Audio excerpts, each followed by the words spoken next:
Hürmetli vatandaşlarım, bugünkü leksiyemizi başlayımız. Leksiyada Sadaka Rozi, Washington'dan sözleyimiz. Bugün leksiyalarımız başlaştın evvel şundak bir haberini.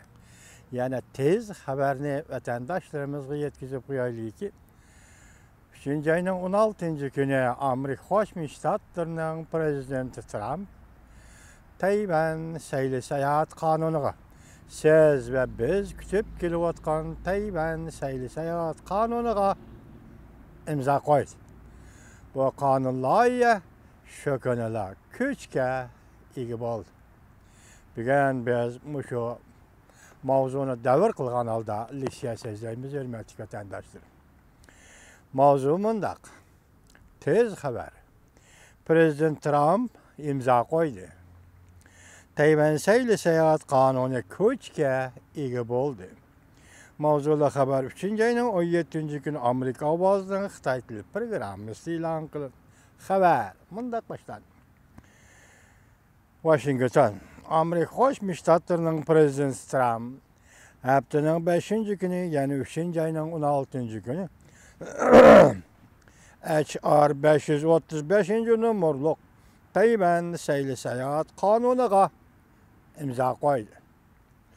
Bu kanunla şu dakikadan başlap resmi kanunga aylandı ve önemli igi oldu. Amerika Birleşik Ştatlarının Devlet Meclisi Avam Palatası ve Kengaş Palatası makullagan Tayvan saylı seyahat kanunu Devlet Meclisi'nin fikir karaşlarını aks ettirgen. Tayvan'ın her dercilik emeldarlarının Amerika Birleşik Ştatlarının her dercilik emeldarları bilen özara ziyaret kılışıga ilham verip Tayvan yuqur dercilik emeldarlarının hürmetlengen asasta Amerika'nı ziyaret kılıp cümleden Amerika Birleşik Ştatları Devlet Mahkemesi ve Devlet Müdafiə Ministerliği emeldarları bilen körüşke ilham verilgen kanundur. Bu kanun. Cumhur hükümeti Tayvan saylı seyahat kanunuga qattiq qarıştırdı.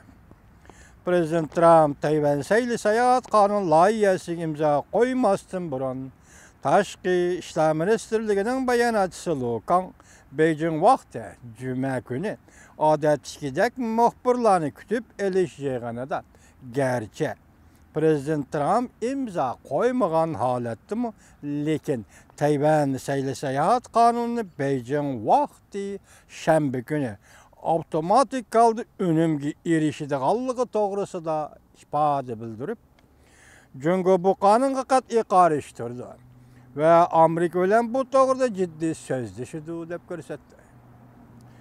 Amerika Birleşik Ştatlarının Prezident Trump haftanın 5. günü HR 535. numaralı Tayvan saylı seyahat kanun layihasiga imza koyup, bu kanun layihasi endi resmi kanun kuchiga aylandı. Prezident Trump bilen Prezident Sayın fırsat tepip görüşü kerak. Yani ikinci mavzu. Mavzulu haber 3. ayının 16. günü erkinlik vaqt gezisi ilan kılın ve şu günü ben bir bitik göçürüp besildi haber. Mundak başlandı.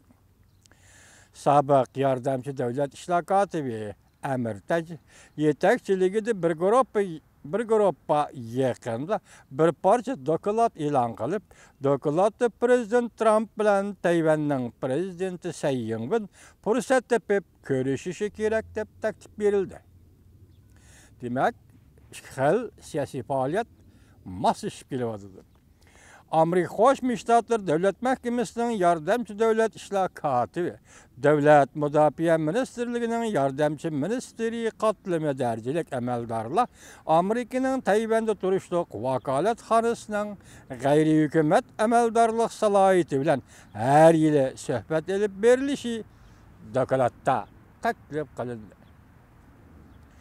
Amerika Birleşik Ştatlarının prezidenti bugün, Prezident Trump bugün Amerika bilen Tayvan'ın her dercilik rehberlerinin özara ziyaret kılışıga ilham verilgan Tayvan saylı seyahat kanunuga imza koydu.